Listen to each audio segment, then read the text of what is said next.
InsyaAllah untuk pagi ini kita teruskan lagi perbahasan kita muka surat 63.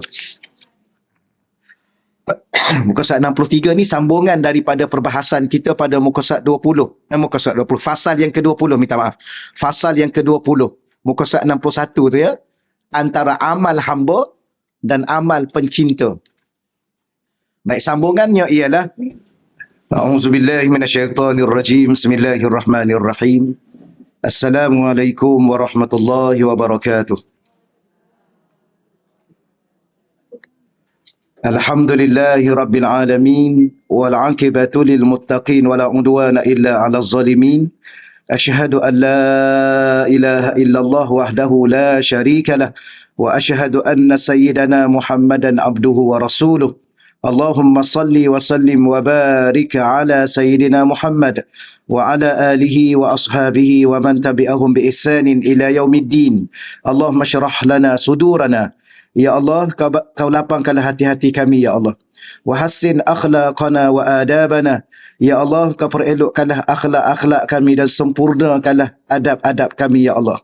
Wa yassir lana umurana fid dunya wal akhirah. Ya Allah, kau permudahkanlah segala urusan-urusan kami sama ada di dunia dan terutamanya di akhirat nanti, Ya Allah. Allah marzuqna al-fahma wal ilma, Ya Allah. Kau rezekikanlah kepada kami kefahaman dan ilmu pengetahuan, Ya Allah. Wal hikmata wal aqla, kau rezekilah juga kepada kami hikmah, kebijaksanaan dan akal yang waras lagi sempurna, Ya Allah. Birahmatika ya arhamar rahimin. Dengan rahmatmu, Ya Allah, ya arhamar rahimin. Walhamdulillahi rabbil alamin. Amma ba'd. Yang saya hormati dan saya muliakan Puan Hajah Salwa dan seluruh urus dia pengajian Raudatul Muslimah. Yang saya hormati dan saya muliakan para ahli ilmu, tuan-tuan dan puan-puan muslimin muslimat yang dirahmati Allah Subhanahu wa taala sekalian. Alhamdulillah, seperti biasa kita rasa syukur, rasa terima kasih pada Allah Subhanahu wa taala di atas kesempatan yang masih lagi Allah Taala kurniakan kepada kita, dan kalau kira-kiranya kita mengatakan bahawa ini di antara salah satu nikmat-nikmat dunia yang Allah beri kepada kita di saat waktu-waktu yang Allah izinkan untuk kita berada di taman-taman syurga Allah Subhanahu Wa Taala di dunia. InsyaAllah untuk pagi ini kita teruskan lagi perbahasan kita muka surat 63. Muka surat 63 ni sambungan daripada perbahasan kita pada muka surat 20. Muka surat 20. Fasal yang ke-20, minta maaf. Fasal yang ke-20. Muka surat 61 tu ya. Antara amal hamba dan amal pencinta. Baik, sambungannya ialah muka surat 63 berkata Al-Arif Billah. Pengarang kitab kita Syekh Arsalan Ad-Dimashqi rahimahullahu ta'ala. Beliau mengatakan wal arifu ma lahu haulun. Kita masih lagi belajar berkaitan dengan amal-amal yang dilakukan oleh hamba-hamba Allah. Ada hamba Allah yang berada pada tahap yang digelar, kalau kita lihat muka surat 62 tu, al-abid. Ada hamba Allah yang digelar az-zahid. Ada juga hamba Allah yang digelar as-siddiq. Yang itu dah kita bahaskan ya, saya tak nak ulang lagi. Dan hari ini ialah ada hamba-hamba Allah yang berada pada kedudukan al-arif. Apa makna al-arif? Maka disebut wal-arifu, adapun orang yang arif. Arif ni terjemah mudahnya ialah orang-orang yang mengenal Allah Subhanahu wa ta'ala. Ma lahu haulun, tiada baginya daya dan upaya. Adapun orang yang sudah mengenal Allah, maka seluruh ibadah yang dilakukan tidak ada lagi daya. Wala lahu quwwah, dan tidak ada baginya upaya. Ataupun disebut kekuatan. Wala ikhtiyarun, dan tiada baginya pilihan. Ni kita faham betul-betul hari ni ya. Ni isu-isu yang terbaru ni. Antara takdir dengan pilihan. Tahu kan? Alhamdulillah, cepatlah puan-puan ni. Baguslah. Ikut perkembangan semasa. Tuan-tuan tahu ya? Antara masyarakat sekarang sedang berbicara tentang antara takdir dan pilihan. Sebenarnya kita boleh buat pilihan, tapi kita menyalahkan takdir. Itu macam-macam lah cerita dia. Puncanya ada satu penyakit nanti kita bagi tahu. Tak boleh bagi tahu awal-awal. Tapi kalau kita nak tahu maqam kita, kedudukan kita, dari kalangan hamba-hamba Allah yang disebut ahli ibadah, orang yang zuhud, orang yang siddiq, yang benar, orang yang mengenal Allah. Ni tahap yang keberapa ni? Yang keempat kita belajar ni. Maka seulang lagi sekali, orang yang sudah mencapai maqam mengenal Allah, tidak ada laginya daya. Tidak ada baginya kekuatan, upaya. Wala ikhtiar, sebenar-benarnya tidak ada lagi baginya pilihan. Dia hidup dengan pilihan Allah. Wala iradah, dan tidak ada baginya kehendak. Segala kehendaknya adalah mengikut kehendak Allah. Wala harakah, dan tiada baginya pergerakan. Wala sukun, dan tiada baginya sukun, berdiam diri. Maknanya segala keadaan, apa lagi kita nak sebut ya? Segala keadaan, segala apa yang berlaku ke atas dirinya, segala apa yang dia dapat dalam kehidupannya, semuanya itu adalah ketentuan, kehendak, pilihan, kekuatan, daya dan upaya daripada Allah seluruhnya. Ya. Selalu yang kita ulang-ulang itu kan. Sampai satu tahap kita ni kena faham betul-betul. Apa yang kita kena faham? Yang kita kena faham ialah tidak ada satu pun daripada diri kita sebenarnya. Kenapa? Kerana ini dah makam arif ni kita bercakap ni ya. Jangan kita rasa aku kat sini rasa-rasanya. Wallahu alam. Wallahu alam. Tapi nak capai ke makam ini, dia ada dua keadaan sahaja. Satu keadaan memang Allah ambil dia langsung. Allah tarik dia, namanya jazbah. Allah tarik dia daripada orang awam macam kita ni, orang awam ni. Allah tarik dia terus menjadi orang yang arif billah. Ada pun satu cara lagi, memang dia berada di bawah tarbiyah. Selalu kita ulang benda sama ya. Dia berada di bawah tarbiyah murabbi mursyid yang kamil, yang sempurna. Maka mengambil satu tempoh masa yang begitu lama, dengan izin Allah, dia sampai ke makam ini. Dan diiktiraf oleh gurunya bahawa dia juga berada pada kedudukan yang arif billah. Dan orang yang mendidik itu pun sudah mencapai makam ini. Ya, tak boleh orang yang tidak mencapai makam arif billah, maka dia boleh didik anak murid dia sampai kepada makam arif billah. Macam orang alim lah. Orang alim, hanya orang alim saja, dia boleh didik anak murid dia jadi alim. Betul ya? Ini kaedah biasalah, tak payah kita cakap lah. Kalau kita nak belajar jadi doktor, kena apa? Kena belajar dengan doktor lah ya. Kalau nak belajar jadi apa? Jadi apa pun, mesti kena belajar dengan orang itu yang sudah mencapai makam itu. Sama lah, kalau kita nak capai makam arif billah, sama ada Allah berkenan untuk menarik diri kita, ada dengan kata bahasa lain, untuk mengangkat kita. Kerana Allah tu milik dia, semua adalah milik dia. Ya, tetapi mungkin ada dalam hati seseorang itu sesuatu yang Allah nilai. Ya, mungkin dia terlalu amat jujur, mungkin dia terlalu amat benar, mungkin dia terlalu amat ikhlas, mungkin dia terlalu amat sabar dengan ujian yang Allah berikan kepada dia. Akhir sekali Allah tarik dia terus. Ataupun tak ada sebab apa-apa, kerana Allah itu dia tak perlu sebab apa-apa. Kerana semua milik dia, dia nak angkat terus hamba tersebut. Ataupun cara yang kedua tadi, melalui perjalanan yang namanya suluk. Salik ilallah. Ataupun as-sair ilallah. Yang tu memakan masa yang agak lama. Tapi ada juga yang sekejap. Ya, kerana mengikut tarah guru dia. Kerana orang yang arif billah ini, ada makam-makam dia pula. Ada kedudukan-kedudukan dia pula. Biasanya orang-orang yang arif billah ini ialah orang-orang yang bertaraf awliya-awliya Allah. Dan wali-wali Allah ni ada makam-makam dia. Sebab itulah ulama-ulama terdahulu, orang-orang terdahulu bila mana dia ingin mengaji dan dia ingin berada pada makam ni, dia cari wali kutub pada zaman dia. Kita ni mengaji ialah sebab ustaz aja yang ada kan. Ustaz tu pun tak tahulah wali ke tak. Kalau ustaz tu ada anak perempuan, tu wali nikah. Itu saja yang ada. Maka mengajilah dulu. Tapi orang dahulu, ulama-ulama yang berada pada satu ketika dahulu, ramai di kalangan ulama tu wali-wali Allah. Dan di kalangan wali-wali Allah tu siapa yang ketua kepada para wali Allah pada zaman itu? Maka mereka pergi cari yang itulah. Maka cepat sikit makam mereka, kedudukan mereka untuk mencapai tahap mengenal Allah. Cuma kita dah bagi tahu kan, mengenal Allah ni ada berapa tahap? Ataupun ada berapa pembahagian? Tak ingat kan? Macam biasalah. Cuma bagaimana nak mengenal Allah? Ada 4, alhamdulillah ada 4 pembahagian. Yang pertama, al-ma'rifah al-burhaniyah. Mengenal Allah secara burhan, secara dalil. Yang tu kena belajar sifat 20 dengan dalil-dalil setiap sifat. Wujud apa dalil dia? Kidam apa dalil dia? Setelah kita mempelajari semua itu, yang tu dikatakan mengenal Allah secara bukti dan dalil. Yang tu taraf yang keempat.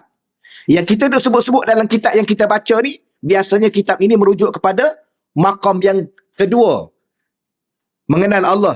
Ataupun tingkatan yang kedua yang dinamakan al-ma'rifah asy-syuhudiyah. Ma'rifah secara syuhud, secara penyaksian dengan hati dia. Yang ni ilmu dia bukan sekadar ilmu tauhid, kena gabung dengan satu ilmu lagi, ilmu tasawuf. Ya insya-Allah nanti ke depan nanti kita bahas kitab tasawuf pula insya-Allah. Sebab kitab tauhid ni, minta maaf kita sebutlah kan, bukan kita nak menafikan yang lain, tidak sekali-kali. Kitab tauhid yang kita baca ni, kalau kira-kiranya dia berada pada kemuncak tauhid. Kerana apa? Kalau tuan-tuan dan puan-puan masih ingat apa yang kita belajar dulu, yang kita belajar ni berada pada satu kedudukan tauhid cinta. Ya, bukan sekadar tauhid biasa-biasa, tetapi tauhid cinta. Apa makna tauhid cinta? Menafikan segalanya daripada diri kita kecuali yang kita cintai. Itulah cinta yang selalu kita dah ulang-ulang tu kan. Apa makna cinta? Cinta ialah seluruh hidup kita, seluruh upaya dan daya kita, seluruh keinginan dan kehendak kita, seluruh pilihan kita, seluruh keadaan kita, semuanya untuk kekasih kita. Itulah cinta. Berapa kali dah kita ulang insya-Allah ya, harap-harap kita memahami. Tetapi memahami cinta dengan hati, bukan memahami cinta dengan akal. Ya, kadang-kadang cinta ni tak masuk akal tau. Kau nak cakap juga contoh dia. Ada kaum munasabah dia suruh ambil kapak belah dada dia. Ini tak masuk akal. Dia tak fikirkan dengan akal dia, kalau ambil kapak belah dada dia, dia mati. Dan kita kena cari yang lain daripada dia. Sedangkan dia ingin dicintai oleh kita dan membuktikan cinta dia kepada kita. Tapi cinta ni tak boleh dibahas dengan akal. Orang yang bahas cinta dengan akal, orang ni kurang akal. Ya. Sebab tu bila mana kita menzahirkan, kita menzahirkan cinta kita pada Rasulullah. Dan sehingga kan kita sanggup melakukan segala-gala untuk Rasulullah. Bahkan kita sanggup berzikir, berselawat sampai 100,000. Tapi ada orang ni memang dia tak ada akal. Kita tengok yang terbaru ni. Ada seorang ni, dia samakan maksiat Coldplay tu dengan maksiat Maulid Nabi, dia kata. Apa beza maksiat yang dilakukan oleh penyanyi tersebut, menghadiri majlis tersebut adalah maksiat bagi dia kata maksiat. Tu kena tanya dia lah. Yang peminat-peminat Coldplay ni, dia kena tanya kawan tu. Dia tanya kawan tu sebab kawan tu kata itulah program maksiat. Tapi dia kata apa beza dengan program maksiat Maulid? Program maksiat cinta Rasul. Orang ni orang tak ada akal. Sebab apa? Dia boleh samakan. Kenapa? Kerana persoalan cinta dia tak boleh diukur dengan akal. Sebenar-benarnya. Kerana cinta itu di hati, bukan di akal. Dan hati itu adalah rasa. Rasa tak mampu untuk kita gambarkan hakikat rasa. Sebab tu kadang-kadang terkeluar kata-kata, bicara-bicara yang kadang-kadang tak masuk akal. Tetapi itu bukan bahasa akal, itu bahasa hati. Bahasa rasa, bahasa cinta. Okay, setakat tu dulu ya. Allah. Jadi, balik kat sinilah. Lagi sekali nak ulang.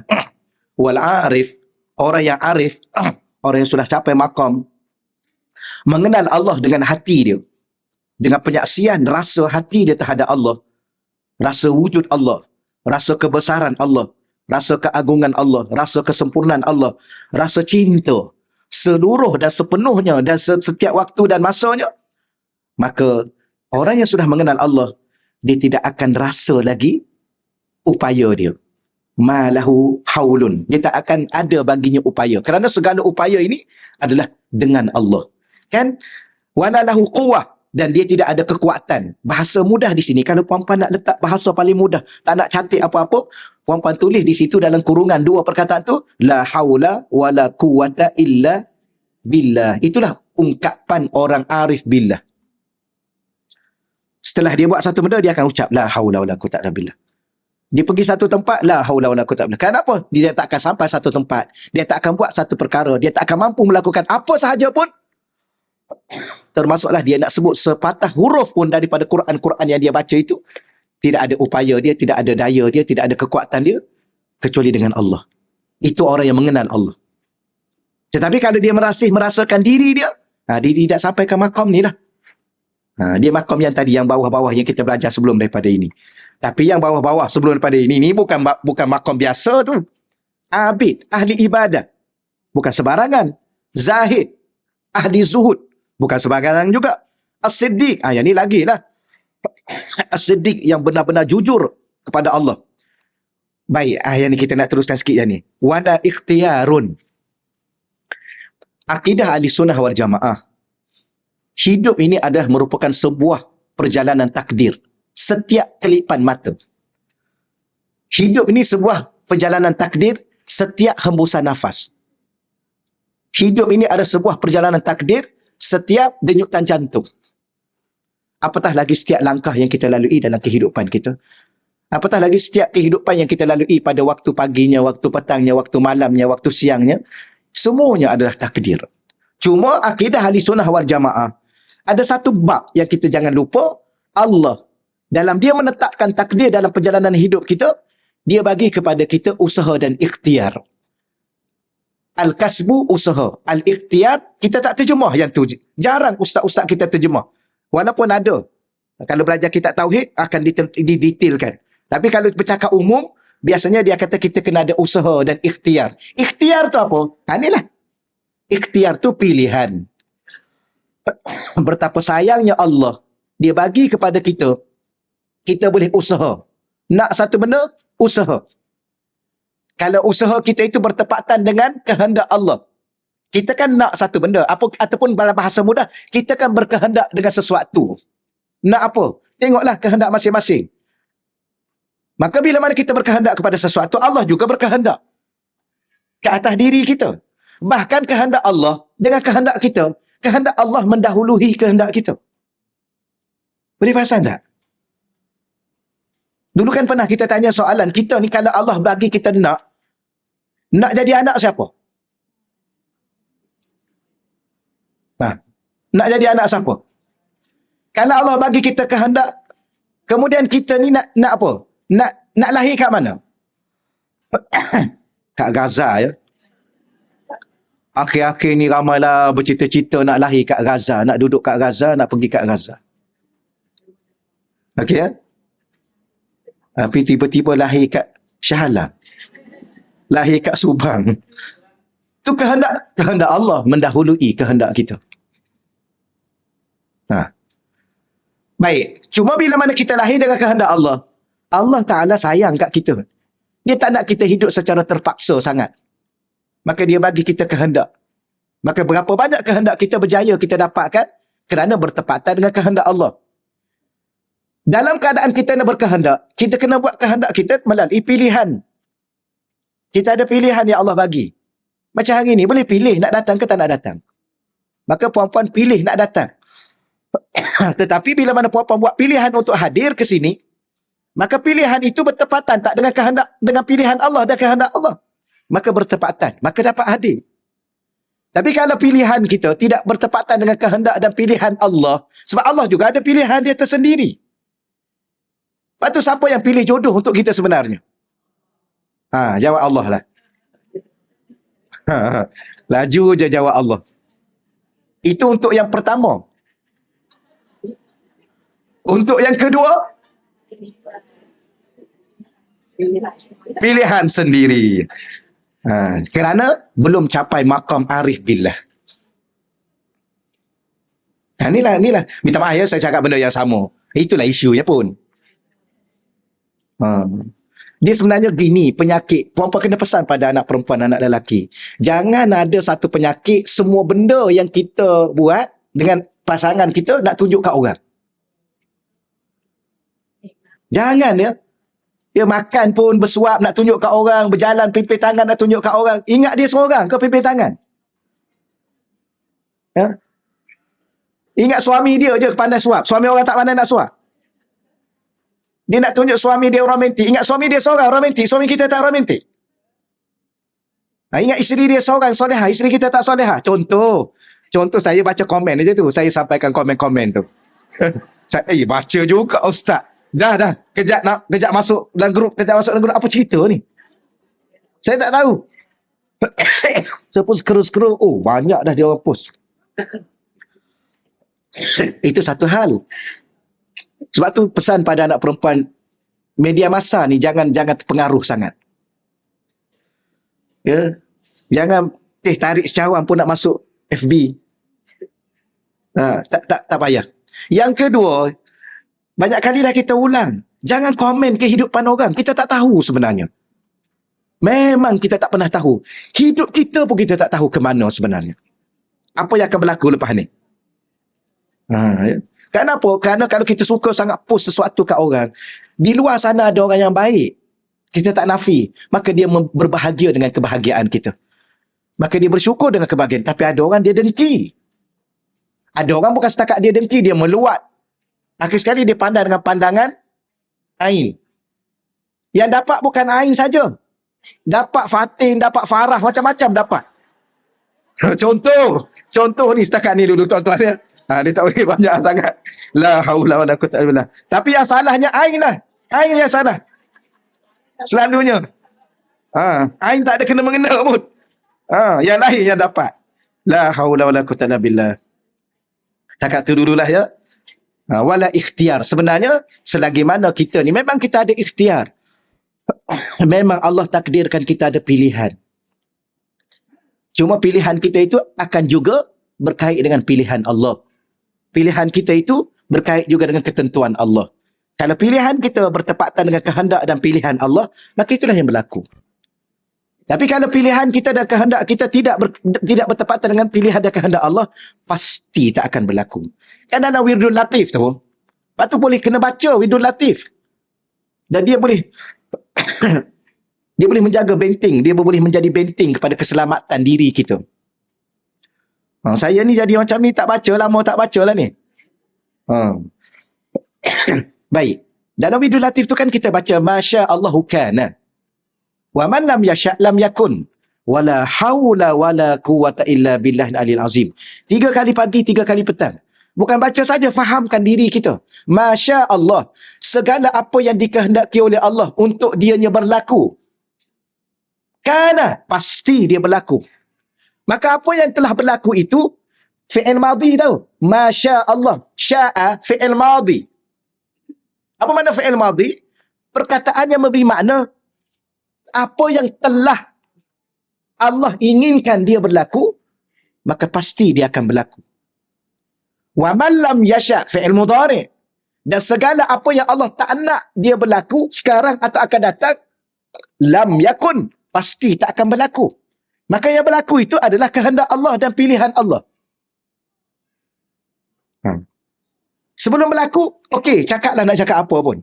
Sebelum berlaku, nak usaha apa pun. Sebelum berlaku, buatlah pilihan apa pun. Setelah berlaku, itu kehendak dan pilihan Allah. Atau kita nak menafikan bahawa tak ada lagi kehendak dan pilihan Allah. Kehendak kita dan pilihan kita sendiri. Yang ni orang yang tak mengenal Tuhan. Boleh nak cakap begitu, silakan. Tapi kita termasuk dalam kumpulan orang yang tidak mengenal Tuhan. Tapi kalau tak mengenal Tuhan, kita dianggap siapa?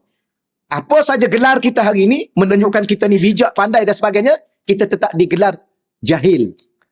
Insan-insan yang jahil tentang Tuhan. Yang mencipta dia, yang menghidupkan dia, yang menentukan seluruh arah tujuan kehidupan dia. Sebab tu Allah tak letak tujuan lain selain daripada Allah. Supaya kita tidak jahil tentang Allah.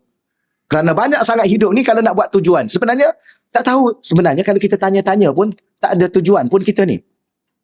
Betul? Tujuan apa nak kahwin? Nak bahagia? Tak bahagia juga pun. Sudah. Betul tak? Ada tak yang kahwin tak bahagia? Ramai. Sebelum kahwin lagi bahagialah. Sebab kahwin tak bahagia. Ramai. Tapi saya bahagia. Alhamdulillah. Nasib lah tu. Nasib. Nasib lah kalau bahagia. Okey ya? Syukur sangat-sangat kalau Allah bagi bahagia dengan pasangan kita. Tapi tunggulah. Kenapa? Kerana Allah bukan nak kita bahagia semata-mata bahagia dunia. Allah nak kita bahagia dunia dan akhirat. Cuba belajar orang yang bahagia dunia dan akhirat. Cuba belajar. Rasulullah. Cuba belajar. Sahabat-sahabat. Cuba belajar ulama-ulama tu. Cuba belajar apa yang berlaku sekarang ni. Kalau tanya mereka bahagia tak? Mereka bahagia. Ni yang sekarang ni, yang berlaku ni. Yang kita duduk pakai maflar apa ni. Saya bukan tak nak cakap. Takut kena ban. Bahagia tak dia orang? Oh, subhanallah. Sehingga yang kena tangkap kat dia, duduk dengan dia sekejap pun jadi bahagia kawan tu. Tengok perempuan tu kan? Dia kata apa? Bahasa Inggeris tu. Tu. Bahasa Inggeris dia kata apa? Mata tak akan pernah berbohong. Jatuh cinta kawan tu. Kenapa? Kerana dia pergi ke tempat yang bahagia. Bahagia dia. Rupanya selama ni yang dia duduk tempat tu, itulah tempat derita walaupun zahirnya bahagia. Baru dia tahu tempat bahagia sebenarnya di runtuhan-runtuhan bangunan itu. Di tempat yang tak ada makanan dan minuman itu. Di tempat yang tidak tidur lena itu. Itulah hakikat bahagia. Mana bukti? Yang balik daripada situ semua nampak bahagia. Tapi kita ni bila mana kita kahwin, kita nak selalu senyum, itulah bahagia. Kita tak nak rasa menangis. Rupa-rupanya di saat Allah buat kita menangis dalam sebuah keluarga, Allah nak bagi kita bahagia. Tunggulah. Ni baru Allah cuik sikit, menangis sikit, dah menggelupur dah. Satu dunia kita cerita kat orang. Takat tu dulu. Okey, boleh ya? Wala iradah. Semua tu nafi tau.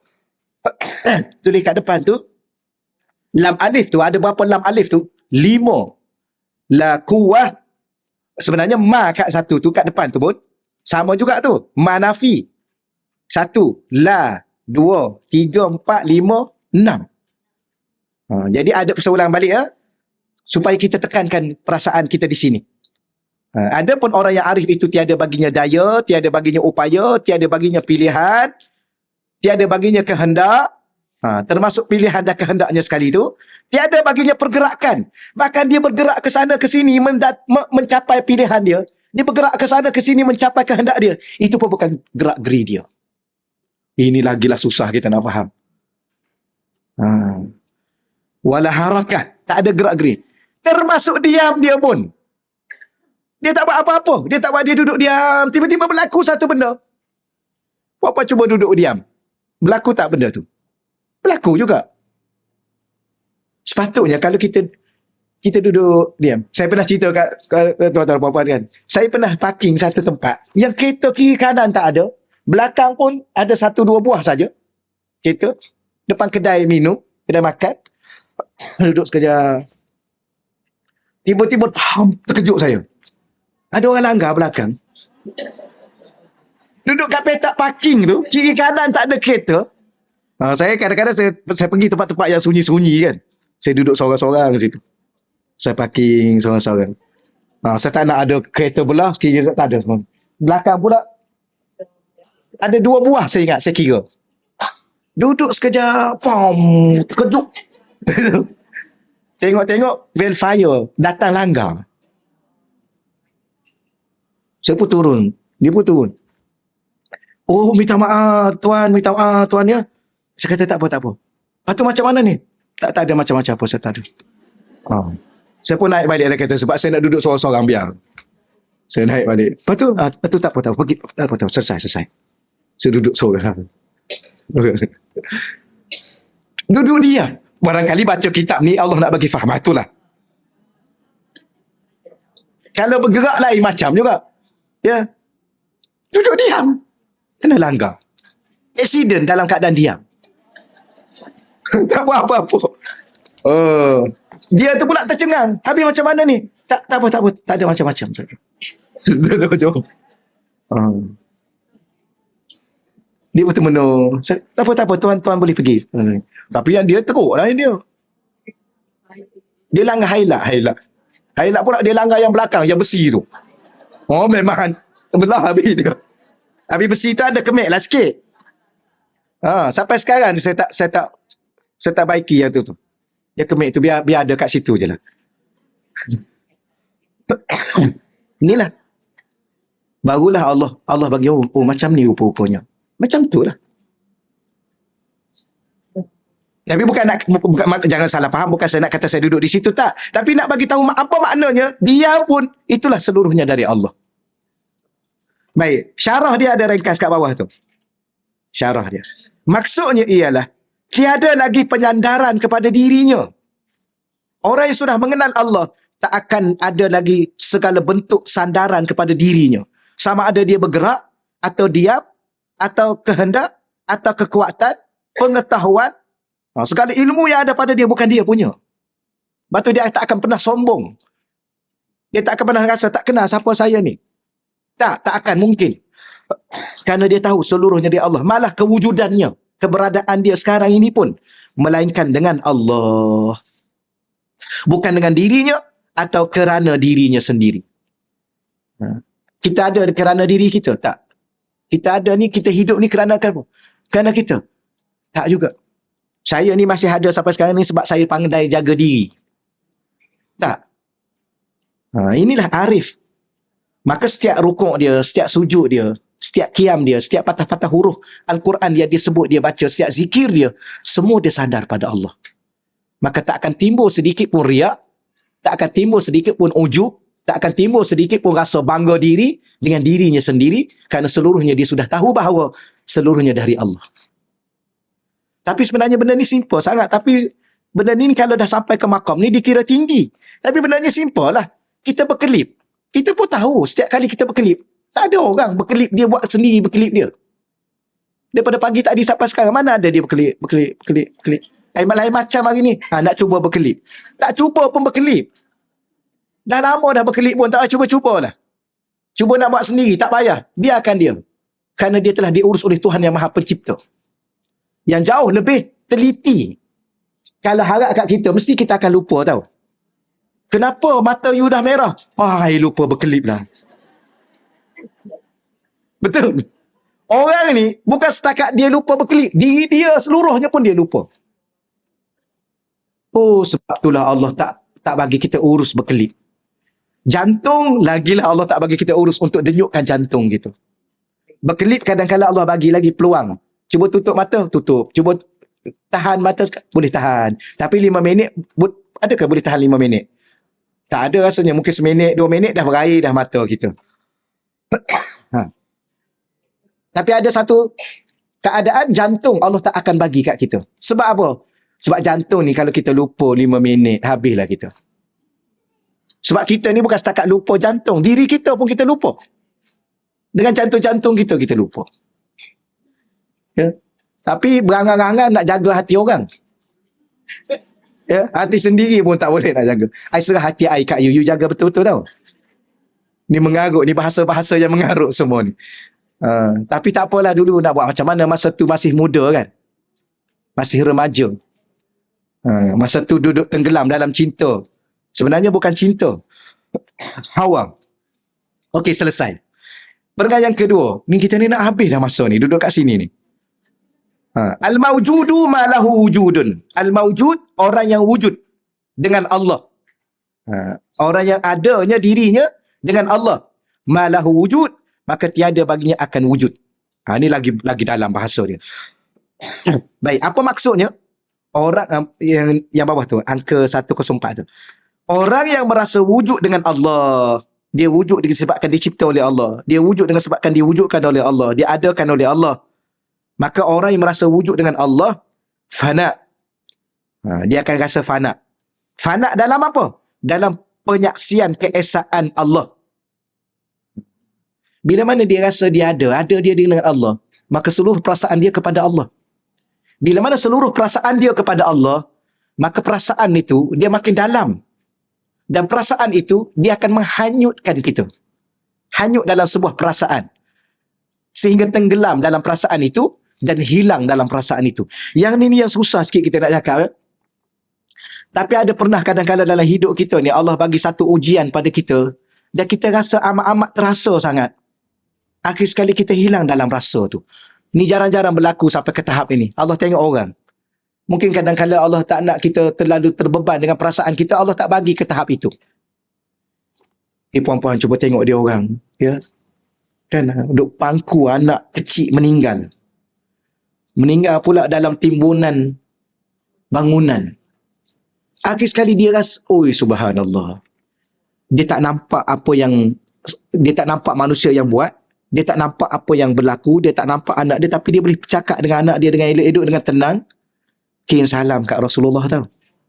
La haula wala quwata illa billah. Apa perasaan dia tu? Dia sudah tenggelam dengan Allah dan Rasul. Kalau kita meraunglah kita. Anak kecil ni. Saya sedih, saya tengok. Ya Allah, kadang-kadang tengok sekejap tutup. Tapi rasa nak tengok.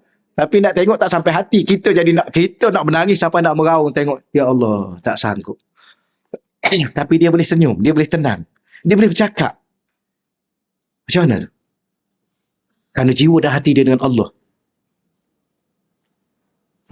Dia dah tenggelam dengan perasaan dia hanya dengan Allah. Dan dia tahu apa yang sedang berlaku. Dia tak nampak lagi apa yang sedang berlaku tu sekadar manusia dan diri dia. Tapi semuanya takdir-takdir Allah untuk meletakkan dia dalam syurga yang terindah. Kita tak nampak. Kita masih nampak diri kita, kita masih nampak pasangan kita masih nampak keluarga dan kehidupan kita. Sebab tu kita penat. Dan kadang-kadang kita menangis pun tak tahu apa. Sebab apa kita menangis? Kita pun tak tahu kenapa kita menangis dan untuk apa kita menangis.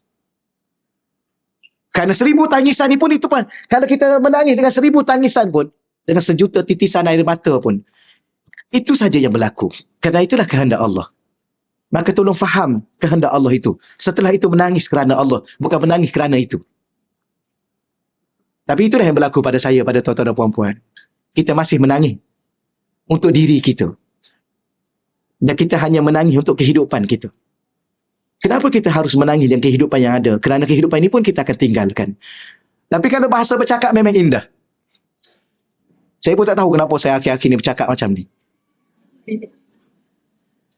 Melontarkan keindahan-keindahan bahasa yang sebenarnya bukan keindahan, kerana keindahan sebenarnya di saat kita bertemu dengan Allah. Selagi mana apa yang kita hidup ini, itulah apa yang ada. Jangan terlalu menangisi apa yang ada, kerana apa yang ada ni pun akan ditinggalkan. Jangan menangis dengan sesuatu yang kita akan tinggalkan. Macam mana kita? Tak tahulah. Kita bergaduh dengan sesuatu yang akan kita tinggalkan. Mati-matian kita bergaduh.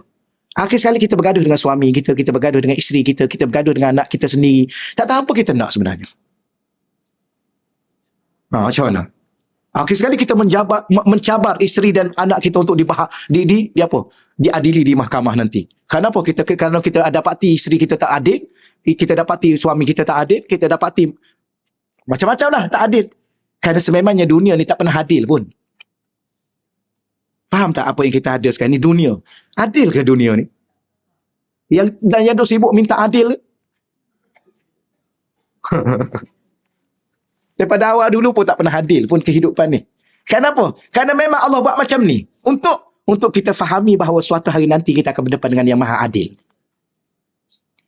Maka hiduplah sekadar apa yang ada. Okay. Satu lagi kita faham adil dengan makna diri kita. Memenuhi diri kita adil. Tidak memenuhi diri kita tak adil.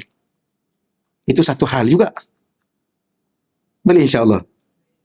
Maka biar kita tenggelam dalam perasaan kita dengan Allah.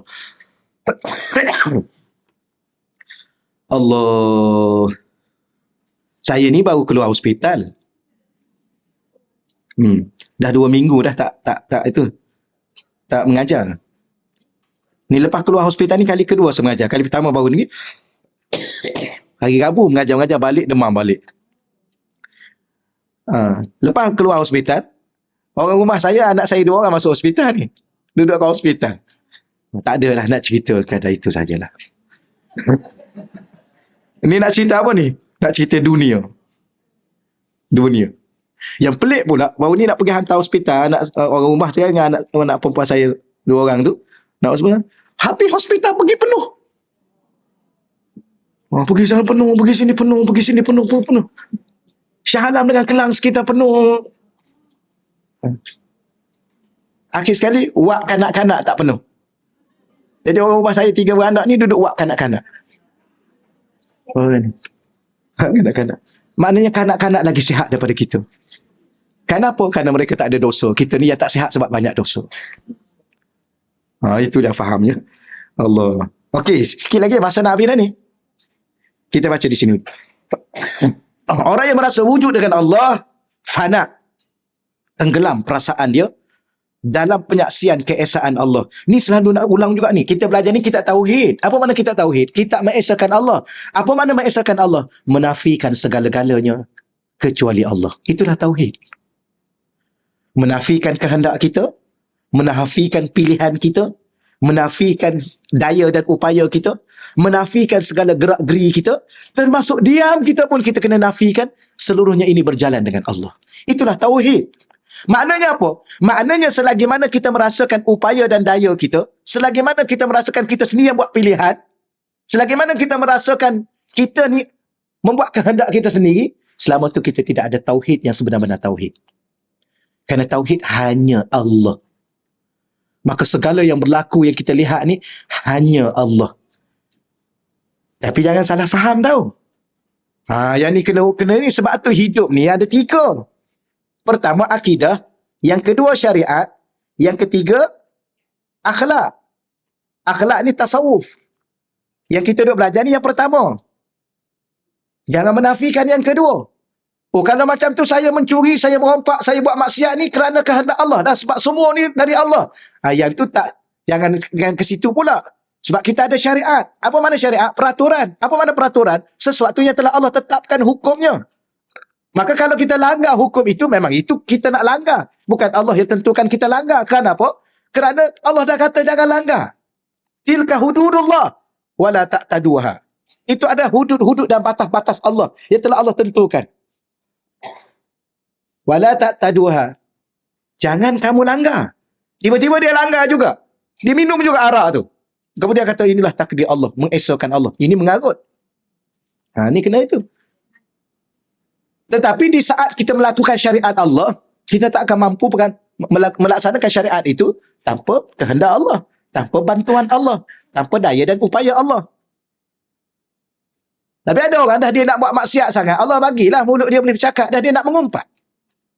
Dia buat pilihan untuk mengumpat. Maka Allah kesiankan dia lah, mau tak mengumpat, nanti lenguh. Orang bangun, nanti sakit gigi dia kalau tak mengumpat. Ada orang memang begitu tahu. Saya Ustaz kalau tak boleh mengata, tak puas hati saya. Betul. Macam orang merokok kan. Minta maaf saya sebut Ustaz ni. Orang merokok. Ada orang ni saya kalau tak merokok Ustaz, tak boleh buat kerja. Barangkali betul lah barangkali. Sebab dia ajar diri dia macam tu. Betul, barangkali betul. Duk termenung. Macam ada beberapa pensyarah saya kan. Dia pun ambil rokok. Lepas hisap rokok tu, macam-macam ilmu keluar. Dalil-dalil Quran keluar. Betul saya cakap ni. Takat tu dululah. Bukan nak buruk-buruk kan. Maknanya ada orang sampai tahap tu. Dah diajar diri dia macam tu. Maka Allah bagilah keizinan Allah. Kerana Allah kan pemurah dan penyayang. Dan Allah kan apa yang kita nak. Maknanya, ya Allahumma neraka tu sebab apa? Memang dia nak masuk. Kalau kita tak betul-betul tak nak masuk, Allah tak bagi. Nak masuk apa? Nak masuk syurga. Memang Allah akan bagi syurga. Kan Allah kan pemurah. Kita apa payah nak cakap kan? Allah ni kan apa? Pemurah. Apa lagi? Penyayang. Apa lagi? Pemaaf. Apa lagi? Macam-macam lah kita duduk baca 99 nama Allah tu. Yang kita tak cakap pun dia bagi, yang kita cakap lagi lah dia bagi. Yang kita tak minta pun dia bagi, yang kita minta lagi lah. Yang kita tak nak pun dia bagi, yang kita nak lagi dia bagi. Jadi ada orang ni memang dia nak langgar hukum Allah. Maka Allah bagilah izin pada dia. Itulah keadaan. Tapi bila mana dah sampai makam ni, jangan pula menafikan syariat. Itu sesat. Kadang-kadang orang di luar sana kan dia rasa, saya ni dah makam tinggi dah. Makam ahli zikir. Jadi tak payah lagi semayang. Kerana semayang tu pun nak ingat Allah. Kalau dah ingat Allah, nak semayang buat apa? Ni dah mengarut. Ni jangan terpengaruh dengan di luar sana tau. Sebab tu dalam buku kita ni, ingat lagi tak apa beza syariat dengan hakikat? Ada. Walaupun kita awal-awal lagi kita belajar di dalam buku ni, ulama yang benar-benar ulama, di saat dia berbicara setinggi mana pun maqam manusia, dia tak akan tinggal syariat. Tapi kalau dia berbicara soal tinggi dia dah maqam wali dah dia ni, tiba-tiba dia menafikan syariat, itu bukan, itu sesat. Ni tolong ingat ya, kalau pergi jumpa guru-guru ni kan tengah gairah ni nak cari guru mursyid ni. Jumpa-jumpa guru Yahya. Ingat dulu cerita zaman dulu lah, jangan salah faham orang nama Yahya pula kan. Kebetulan ustaz saya nama Yahya ustaz. Saya kena tinggalkan dia. Tak perlu, tapi nak bagi tahu zaman dulu, zaman 80-an dulu. Ingat lagi tak? Cerita guru Yahya.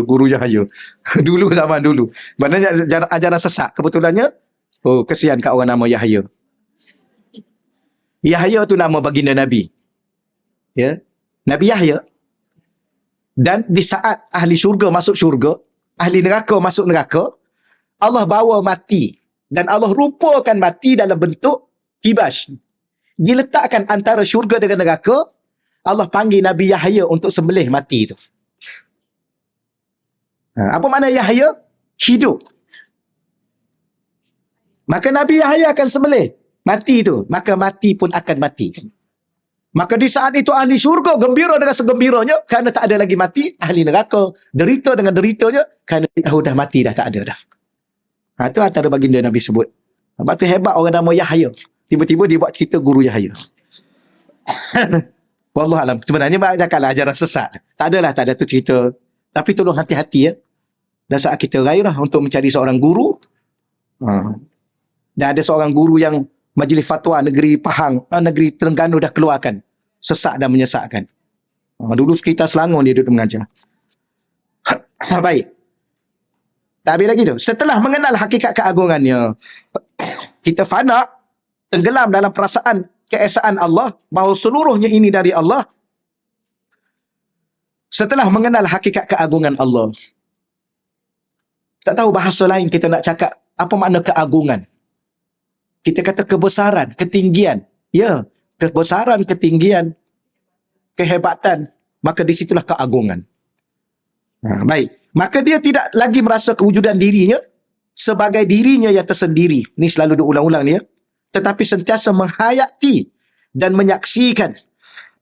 Bukan setakat kita hayati, bahkan kita menyaksikan bahawa diri dan seluruh kewujudannya, kewujudan diri kita, seluruhnya adalah kerana dan dengannya. Ingat lagi tak kita belajar ada dua huruf tu? Kerana huruf lam, dengan huruf ba. Jadi cuba praktik. Ya, saya nak keluar rumah ni kerana Allah dan dengan Allah. Apa makna kerana Allah? Kerana lillahi ta'ala. Apa makna dengan Allah? La haula wa la quwata illa billah. Dengan daya dan upaya Allah. Nak makan, aku tak akan makan. Berapa ramai manusia nak suap makanan, sesuap makanan pun untuk masuk dalam mulut dia. Dah tak mampu dah. Habis dulu 3 pinggan. Sekarang 1 suap pun dah tak boleh. Habis dulu kerana apa? Tangan yang mana? Tangan yang tu lah. Tangan mana lagi? Diri mana? Diri yang tu lah. Habis kenapa dulu boleh, kerana sekarang tak boleh? Sebab sakit. Habis dulu sehat. Siapa yang sehatkan? Siapa yang sakitkan? Akhir sekali kembali juga kepada Allah. Maka sebelum kita disakitkan oleh Allah, sehingga kita terpaksa ketika itu baru mengakui Allah. Baik, masa kita sehat ni lah kita akui Allah. Tapi ada orang ni tunggu Allah bagi dia sakit, baru dia dah akui. La haula wa la quwwata illa billah. Inna lillahi wa inna ilaihi raji'un. Mati baru nak akui. Maka sepatutnya kita belajarnya sekarang ni lah. Okey, baik, yang terakhir, peringatan terakhir. Nanti kita kena khatam juga tajuk ni. Iza sta'nasta bihi istauhashta minka. Iza, jika ista'nasta, kamu berjinak dengannya. Dia panggil al-uns, daripada perkataan al-uns. Sebab tu manusia ni kan, saya sebut sebelum ni, manusia ni, daripada mana perkataan manusia? Daripada perkataan an-nas ataupun al-ins. Maka setengah ulama mengatakan manusia ni disebut al-ins, kadang-kadang disebut insan. Daripada mana perkataan itu? Al-uns. Dari perkataan al-uns, alif lam hamzah nun sin, al-uns. Apa makna al-uns? Berjinak-jinak. Apa lagi bahasa dia? Berlembut-lembut. bermanja-manja, bermesra. Jadi jika kamu berjinak dengan Allah, berlembut-lembut dengan Allah, bermesra dengan Allah, ini perasaan ya, perasaan. Kadang-kadang kita macam mana kita nak gambarkan, kadang-kadang kita dengan orang ni, ya Allah, bila mana dia datang jumpa kita, kita datang jumpa dengan dia, lapang hati kita. Rasa seronok hati kita, rasa gembira hati, rasa mesra kita. Ada orang ni. Kenapa? Mungkin dengan kebaikan dia, mungkin dengan tutur bicara dia, mungkin dengan jiwa dia yang begitu. Maka begitulah kita dengan Allah. Allah lagi lembut. Allah lagi halus. Allah lagi berlembut dengan kita. Sebab tu salah satu daripada amalan, kita selalu baca Ya Latif. Ya Latif, Ya Latif, Ya Latif, Ya Latif. Kenapa? Kerana daripada situ ada satu perkataan Al-Lutfu. Al-Lutuf. Apa makna Al-Lutuf? Allah sentiasa berlembut dengan kita. Sehingga, kata ulama, dengan ahli neraka pun Allah masih berlembut. Mana bukti? Buktinya kalau Allah benar-benar menggunakan kekuasaannya, habislah ahli neraka tu. Mana Allah masih bagi sekadar-kadar tau. Kita ni kalau Allah bagi kekuatan pada kita, kalau kita guna betul-betul kekuatan kita, kita cubit anak tu, tercabuk dia punya, itu dia tu. Kita ni habis tau. Dia cubit anak dia sikat dengan gigi-gigi.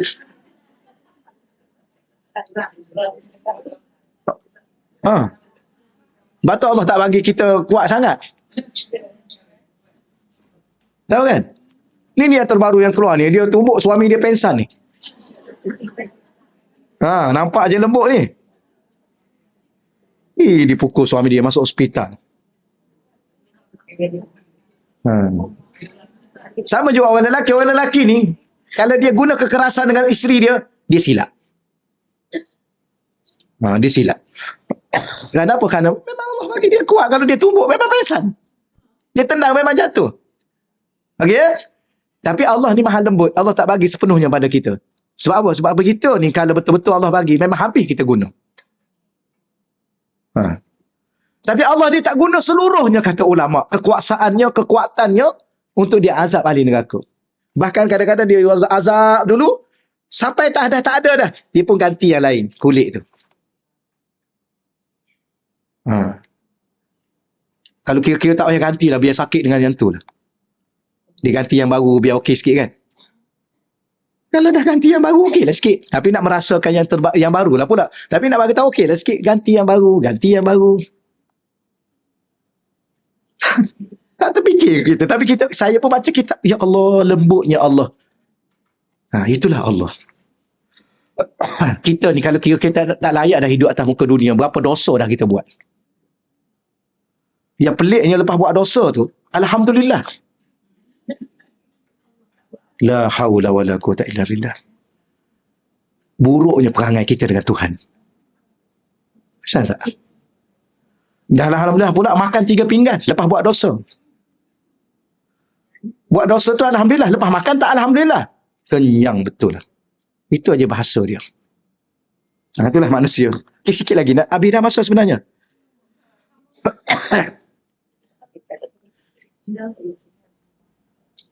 Tak apa. Minum air rugi masa. Istau hashta binka. Ni bukan masalah air, bukan masalah apa ni. Istau hashta minka, maka kamu akan merasa liar dengan dirimu, dengan diri kamu sendiri. Di saat kita dah berlembut dengan Allah, dah dekat dengan Allah, dah bermesra dengan Allah, kita dah mula rasa liar dengan diri kita. Apa maknanya? Di sini satu bahasa kiasan, bahawa kita tidak akan lagi merasai diri kita. Liar dengan diri sendiri itu menjauhi diri. Menjauhi apa? Menjauhi rasa diri. Rasa pandai, rasa bijak, rasa itu, rasa ini, rasa. Hilang semuanya. Kerana apa? Sudah merasai diri dengan Allah. Ni kita bincang aja ni ya. Teori-teori aja ni. Harap-harap Allah bagilah. Mintalah dengan Allah solat hajat. Minta dengan Allah supaya Allah anugerahkan perasaan ini. Sebagaimana kita bawa contoh-contoh yang terbaru sekarang ni lah. Macam mana dia boleh tengok anak dia boleh rangkul anak dia boleh bercakap dengan anak dia, macam mana ya? Siapa dia ni ya? La haula wala quwwata. Siapa dia ni? Orang yang macam mana ni sampai tahap ni? Kita anak demam pun rasa lain macam dah kita. Rasa kasihan, macam-macam kita rasa. La haula wala quwwata illa billah. Inilah. Bila mana dia dah mula rasa berjinak-jinak dengan Allah, bermesra dengan Allah, maka dia tidak tak ada kisah dengan diri dia. Barulah kita faham, patutlah orang boleh bangun malam. Bukan dia tak penat rupanya dia penat, tapi dia dah hilang rasa diri dia rasa hanya dia dengan Allah. Bukan dia rasa tak mengantuk. Mana ada manusia yang tak pernah mengantuk? Sifat manusia ni dia mengantuk. Kemudian dia akan tidur. Sifat manusia ni dia akan makan. Ya. Mana ada dia nak berlapar? Dan Allah pun bagi makan. Ya Allah tak bagi makan sebulan aja. Itu pun siang hari. Malam makan je lah. Tapi dia ni sanggup berlapar, sanggup berdahaga, sanggup berpenat, sanggup mengantuk. Baru kita baru ni tahap dia. Kita 2 rakaat pun berkira. Tak pernah berkira. Saya berkira. Betul. Dah bangun 2 rakaat. Nak salat lagi ke tak? Tanya soalan, betul. Tak apalah, dah cukup lah rasanya. Buruklah perangai. Saya cakap saya tau. Macam tu. Lepas tu, tak apalah Allah, terima kasihlah 2 rakaat. Malam besok lah pula. Berkira. Allah tak pernah berkira. Mana bukti Allah tak pernah berkira? Kan Allah bagi tahu, wa in ta'uddu ni'mat Allah. Kalau kamu hitung nikmat Allah, la tuhsuha. Kamu sendiri pun tak mampu nak hitung. Maknanya apa? Selama ni Allah tak pernah menghitung dan berkira dengan kita pun. Kita je yang berkira-kira dengan diri kita sendiri. Padahal untuk kebahagiaan kita. Mana kita sendiri tak adil dengan diri kita tahu. Kita sendiri tak adil dengan diri kita. Kita minta orang lain mengadili diri kita. Orang lain bersikap adil dengan kita. Kita sendiri pun tak adil dengan diri kita. Betul ya? Macam tu lah. Okey lah, setakat tu lah. Tapi saya Alhamdulillah bagus. Saya suka mengajar sini. Tuan-tuan ada apa-apa cepat faham. Kadang-kadang nak cakap tu, okay, cukup dulu. Hati saya kata cukup dulu. Dia orang dah faham. Betul. Alhamdulillah. Habislah insyaAllah untuk minggu. Akan kata minggu depan dah cuti ya? Ada lagi? Minggu kedua. 15 hari bulan dah minggu depan. Last. Minggu pertama. Ya. Minggu pertama.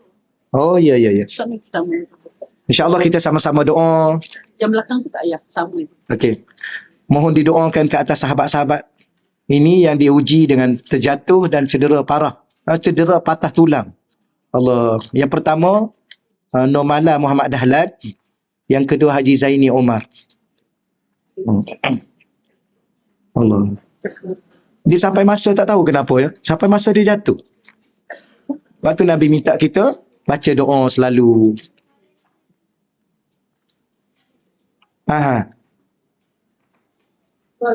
Soalan. Soalan.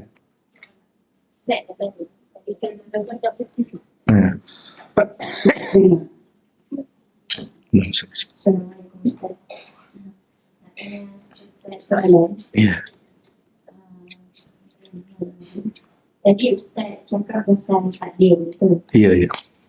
Bila saya bekerja yang Ustaz cerita dari Ustaz punya langgar kan. Maksud Ustaz tak buat apa-apa betul tak? So, macam contoh, orang ditakdirkan untuk takdir dia, bukan takdir yang baik, contohnya macam isu perceraian. Ya. Jadi adakah nak jadi seorang hamba yang menerima takdir tu sampai satu tahap kita perlu reda, contohnya dizalimi. Okey. Kita ada mahkamah di akhirat. Ya. Adakah maksud Ustaz kita kalau kita yakin yang Allah inilah yang takdirkan segalanya, tak perlu kita nak menuntut di mahkamah dunia dan tak perlu buat apa-apa, hanya reda dan serah kepada Allah. Adakah itu baru kita sampai makam menjadi seorang hamba kepada Allah? Okey, baik. Terima kasih Ustaz. Baik. Kita faham semua soalan ya. Sebagaimana saya sebut tadi, hidup ni ada syariat. Kita berjalan melalui takdir Allah itu pun, salah satu takdir Allah itu hidup bersyariat. Itu pun takdir Allah yang Allah tetapkan ke atas diri kita dan kehidupan kita. Maka selagi mana kita ada hak untuk kita buat tuntutan di mahkamah yang ada kat dunia ni, kita kena buat. Kan ada mahkamah syariah. Kita kena pergi. Ada dipanggil apa? Isteri kena tuntut apa? Ada nafkah, ada muta'ah dan sebagainya. Kena tuntut. Itu hak yang syariat bagi. Jadi bila mana kita bawa kes kita ke mahkamah, berapa ramai di luar sana isteri yang dizolimi? Memang ada. Dan kadang-kadang, minta maaf saya cakap, tapi takut orang salah faham ni, jangan salah faham tau. Memang kadang-kadang memang patut bercerai pun. Tak ada maknanya hidup dengan seseorang yang memang zalim. Memang dia zalim. Memang ada suami yang zalim, yang tak bagi nafkah. Bukan setakat dia tak bagi nafkah, duit isteri dia pun dia ambil. Oh, ada satu tu cerita kat saya, subhanallah. Saya dah cerita kat sini. Sebab lupa tak payahlah ya. Cerita pun lupa lagi. Saya kerja ustaz, bukan kerja biasa-biasa. Gaji saya 10,000 hingga 15,000 kadang-kadang. Termasuk dengan bonus dan sebagainya, termasuk dengan outstation apa semua. Tapi bila mana gaji saya masuk, suami saya ambil kad tu. Tinggal RM50, bagi balik kat saya. Saya pergi kerja ustaz, dia kata sampai-sampai lapar, saya pergi masuk bilik air, minum air. Air paip tu, saya lapar. Itu suami buat kat saya. Saya kata suami tu tak kerja ke? Tak ustaz, dia orang bisnes, dia jutawan. Maknanya memang ada orang atas muka dunia ni memang jahat. Saya tak nafi, minta maaf tuan-tuan sekalian. Saya tak nafi, memang ada orang lelaki di luar sana, memang lelaki-lelaki jahat. Memang ada. Dan tidak nafi juga ada perempuan-perempuan yang jahat, yang zalim kepada suami dia. Ada juga. Dia sebenarnya manusia adalah manusia. Okey ya? Jadi bila mana puan tanya tadi, kalau dizalimi oleh suami, kita ada mahkamah syariah, kena bawa ke mahkamah. Kita ada hak kita. Siapa yang bagi hak tu? Allah yang bagi. Maka kena tuntut. Hak nafkah, hak apa semua sekali lah. Tak boleh kita tengok keadaan masing-masing lah. Harta sepencarian semua mesti ada. Jadi kalau kita pergi ke mahkamah, itu kita melalui kehidupan syariat. Itu pun ketentuan Allah untuk hidup bersyariat. Maka bukan menafikan kita tak redha. Tak. Redha hati dan jiwa kita menerima ujian itu. Tapi usaha dan ikhtiar mesti. Itu akidah ahli sunnah wal jamaah. Tapi dalam usaha dan ikhtiar itu, sandaran bukan pada diri. Sandaran pada Allah. Itulah. Dan kita masih lagi menjadi seorang hamba. Sebab tu kita kata siapa yang paling redha hidup atas muka dunia? Rasulullah sallallahu alaihi wasallam. Tapi Rasulullah berniaga tak? Berniaga dalam mencari kehidupan. Rasulullah, takkan Rasulullah serah aja akan Allah. Dan Rasulullah didatangi oleh malaikat-malaikat yang jaga bukit, jaga rezeki, bagi tawaran. Rasulullah tak ambil. Dan Rasulullah bekerja macam biasa. Sebab anak-anak ahli-ahli keluarga baginda Nabi, sahabat baginda Nabi, itu maqam tinggi, redha, kemuncak redha. Tapi mereka bekerja. Maknanya masih lagi kita dikira hamba Allah kalau kita berusaha di dalam batas-batas yang telah Allah tentukan. Batas apa? Batas syariat. Nak bercakap pun boleh bercakap. Jadi saya kalau saya pergi mengadu pada pihak-pihak ni, jadi saya tak redha. Tak. Ada pihak-pihak yang boleh kita beraduan dan kita boleh cerita. Dan orang yang terlibat tu pula, dia akan membantu kita dengan qadar apa yang diberi autoriti kepada dia. Pihak majlis agama contohnya, pihak kaunseling. Boleh. Nanti saya tak redha. Tak. Itu tempat dia. Yang tak redha duk cerita dalam Facebook. Ya. Cerita dalam media masa, buat TikTok, cerita dalam Facebook. Kemudian cakap dalam Facebook, I redha. Tipu. Kemudian pula yang bawah tu pula komen macam-macam yang tak kena-mengena dengan dia pun. Seolah-olah dia pula yang tak redha. Apa masalah you ni? Kadang-kadang saya nak tulis komen kat bawah tu. Kadang-kadang lah rasa nak tulis. Akak ni lebih-lebih ni, moga-moga suatu hari nanti suami akak kahwin satu lagi. Dia pula lebih-lebih dengan suami orang. Jangan ya. Tu tajuk apa pula tu? Dah habis. Gitu. Saja nak suasana, supaya ada suasana. Tapi betul akak ya, betul. Allah, kita pun tahu di luar sana berapa ramai isteri-isteri dizolimi. Wallahu a'lam. Cuma hidup ni pandai-pandailah tuan-tuan sekalian, panggil isteri, panggil suami, kita duduk sama-sama empat mata. Bincanglah yang terbaik dalam kehidupan kita. Yang pastinya kita cakaplah kat pasangan kita, yang pastinya apa saja pun, ya kalau kita silap, minta maaf aja lah. Suami silap, berapa banyak suami yang silap, saya pun berapa banyak kita silap, minta maaf aja lah. Moga-moga masuk syurga sama-sama. Tapi kalau dah tak boleh, memang ada tahap. Memang dah tak boleh dah. Okeylah, pisah aja lah. Batal ada hukum talak. Kenapa Allah cerita pasal talak? Sebab memang ada dan memang perlu. Dan mungkin dia tak baik untuk kita, mungkin dia baik untuk orang lain, dan kita baik untuk orang lain. Tapi kenapa Allah pertemukan kita dengan dia? Hidup ni kan ujian. Suami itu ujian, isteri itu ujian. Okeylah, kita doa kepada Puan Normala, Muhammad Dahlan dan Haji Zaini. Dah lewat sangat kita ni. Dia tak boleh lama sangat, banyak pahala pula. A'udzubillahi minasyaitonirrajim. Bismillahirrahmanirrahim. Allahumma salli ala sayyidina Muhammadin miftahi babi rahmatillah. Adada ma fil ilmillah. Salatan wa salaman daimain bidawami mulkillah wa ala alihi wa sahbihi. Allahumma salli ala sayyidina Muhammadin tibbil qulub wa dawaiha wa afiyatil abdan wa shifaiha wa nuril absar wa dhiyaiha wa ala alihi wa sahbihi wa barik wa sallim. Allahumma salli salatan kamilah وسلم سلاما تاما على سيدنا محمد الذي تنحل به العقد وتنفرج به الكرب وتقضى به الحوائج وتنال به الرغائب وحسن الخواتيم ويستسقى الغمام بوجهه الكريم وعلى آله وصحبه في كل لمحة ونفس بعدد كل معلوم له. اللهم أنزل علينا يا الله وعليهما يا الله وعلى نوملا محمد دهلان يا الله وعلى حجي زيني عمر يا الله دواء من دوائك وشفاء من شفائك ورحمة من رحمتك وبركة من بركاتك على هذه الأوجاع والأمراض والأسقام فتبرأ برحمتك يا مرحمين. اللهم اشفي مرضاه يا الله وصي أجساده برحمتك يا مرحمين. اللهم إنهم سألونا ما ليس عندنا وهو عندك كثير يا وهاب فهب له يا وهاب فهب له شفاء ودواء ورحمة وبركة وصبرا wa syifaan bi rahmatika ya arhamar rahimin. Ya Allah, ya Tuhan kami berdoa kepada diri kami sendiri ya Allah, dan di kalangan orang-orang di kalangan kami ya Allah. Ya Allah, dan khususnya kepada Puan Normala Muhammad Dahlan ya Allah, dan juga khususnya kepada Haji Zaini ya Allah.